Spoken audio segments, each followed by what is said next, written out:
Hi friends, ఈరోజు మీ అందరికీ కూడా తోటకూర ఉండలు స్నాక్ ఐటమ్ చూపించబోతున్నాను. దానికోసం ముందుగా తోటకూరని సన్నగా చాప్ చేసుకోవాలి.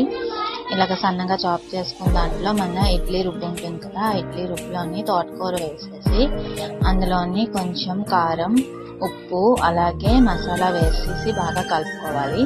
ఈ కలిపిన బ్యాటర్ని మన ఇడ్లీ ప్లేట్స్ ఉంటాయి కదా, ఆ ఇడ్లీ ప్లేట్స్ని ఇలా 1 by 1 వేసుకొని ఇడ్లీ కుక్కర్లోనే ఒక 5 to 10 minutes బాగా కుక్ చేసుకోవాలన్నమాట. ఇలా కుక్ అయిపోయిన తర్వాత దీన్ని చల్లారాక ఇలాగా చిన్న చిన్న స్క్వేర్ షేప్ కట్ చేసేసుకుంటే మనకి చిన్న చిన్న పీసెస్ అనేవి వస్తాయి.